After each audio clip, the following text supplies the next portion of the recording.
off in this game, and you lost to a team that won 10 games last year in your own building. And somebody please explain to me two things. Number one, defensive guru? Stephanie White's a defensive guru? You gave up 107. A C note +7 at home. The Indiana Fever got 73 combined points from their big three. They were playing on national television in a packed home arena filled with a roaring sold-out crowd against a Dallas Wings team that won only 10 games last season. And they still lost in a heartbreaking 107-104 overtime defeat. The most painful reality for Indiana fans is this. The loss was not on Caitlin Clark. It was not on Kelsey Mitchell.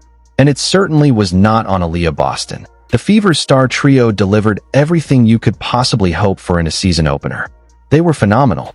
But their brilliance was ultimately wasted, as questionable coaching decisions from head coach Stephanie White allowed Paige Bueckers and the Dallas Wings to walk into Gainbridge Fieldhouse and steal the game in overtime.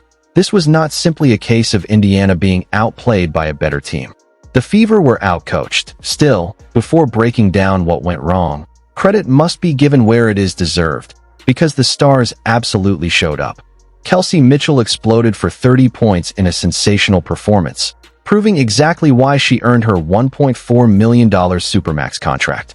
She shot an efficient 11-4, 22 from the field, and went 6-4, 7 from the free throw line. Whenever Indiana's offense stalled and the tempo slowed in the third quarter, Mitchell took control and carried the scoring burden herself. After a disappointing preseason, she responded with the aggressive, downhill attack that made her an all-WNBA first-team selection last season. Dallas simply had no answer for her all night. Aaliyah Boston was equally dominant, arguably delivering the best all-around performance of her Fever career. She finished with 23 points on an outstanding 9-for-14 shooting, adding 7 assists while controlling the game on both ends of the floor. Her chemistry with Caitlin Clark in the pick-and-roll was nearly unstoppable. Boston's mid-range touch was automatic. She stretched the defense with a three-pointer, attacked aggressively to earn free throws, and consistently punished double teams with smart passing. Fresh off signing a 4-year, $6.3 million extension, she looked every bit like a legitimate top-5 MVP contender. Then there was Caitlin Clark, who delivered a strong and historic debut performance of her own. Clark finished with 20 points, 7 assists, and 4 rebounds while shooting 7-for, 18 from the field, and a perfect 4-for-4 from the free throw line. Throughout the night, her elite vision dissected Dallas defensively, creating opportunities few players in the league can see, let alone execute. Her willingness to attack the basket and absorb contact also showed a level of poise and maturity beyond her years. And perhaps most importantly, she proved once again that the moment is never too big for her. Fastest point guard to do so. So the fastest point guard to ever reach 1,000 points. Also, she is the fastest player in WNBA history to reach 1,000 points, 250 rebounds, 250 assists. Caitlin Clark is generational. That's pretty badass. Fastest player ever to do 1,000, 250, and 250 plus. Last night, Caitlin Clark officially etched her name deeper into WNBA history.